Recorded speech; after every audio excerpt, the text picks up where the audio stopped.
తాకట్లో ఉన్న మీ బంగారాన్ని విడిపించి ఆ రోజు ఆన్లైన్ రేటుకి కొంటాం. Sharma gold company.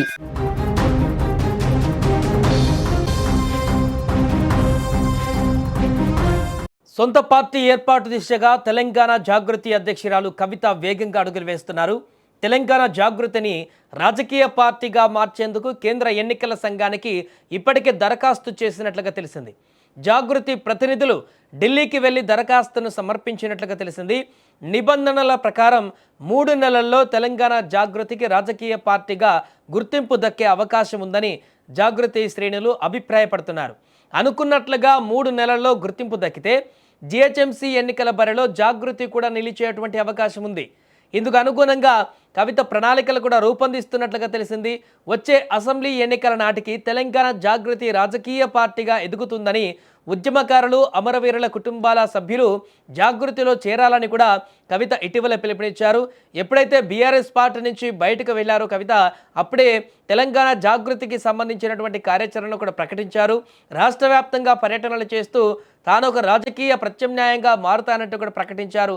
ఈ నేపథ్యంలోనే ఆ రాజకీయ వేదిక ఏది ఉండబోతుందనేటువంటి అంశానికి సంబంధించి మాత్రం అనేక రకాల ప్రశ్నలు ఉత్పన్నమయ్యాయి. అప్పటి నుంచి కూడా సొంత పార్టీ పెడతారా, లేకుంటే ఇతర పార్టీలోకి వెళ్తారా, లేకుంటే ఏ రకమైనటువంటి ప్లాట్ఫామ్తో రాజకీయాల్లో ఉంటారనేటువంటిది అందరికీ ఒక క్లారిటీ లేనటువంటి విషయంగా మారింది. కానీ గత కొన్ని రోజుల క్రితం సొంతంగా పార్టీ పెడతానంటూ ప్రకటించిన తర్వాత ఇప్పుడు ఆ పార్టీ పేరేంటి, పార్టీని ఎలా ముందుకు తీసుకువెళ్తారు, కార్యాచరణ ఏ రకంగా ఉండబోతుంది అనేటువంటి అంశం కూడా చర్చకు వచ్చింది.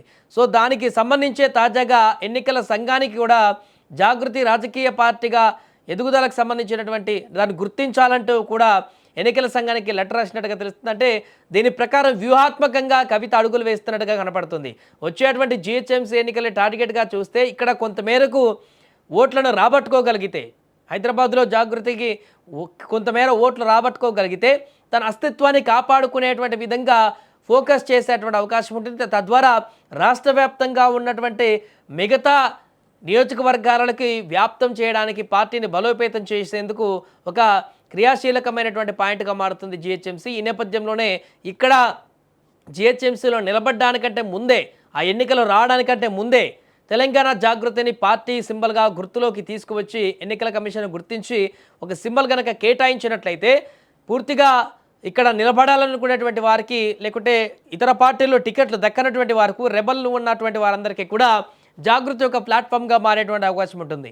దీన్నే ఇప్పుడు అవకాశంగా తీసుకొని కవిత ఈ పార్టీ ద్వారా బలోపేతం చేసి ఎంతో కొంతమందికి 10-15 మంది సీట్లు గెలిచినా కూడా కొంతమేరకు బలోపేతం చేసేటువంటి అవకాశం ఉంటుంది. కాబట్టి ఏదేమైనా కూడా జిహెచ్ఎంసీ అస్త్రంగా ఈ యొక్క పార్టీని బలోపేతం చేసేందుకైతే కసరత్తు చేస్తున్నట్టుగా కనపడుతుంది. దీనికి సంబంధించి ఎన్నికల సంఘానికి కూడా లెటర్ రాసినట్టుగా కనపడుతుంది.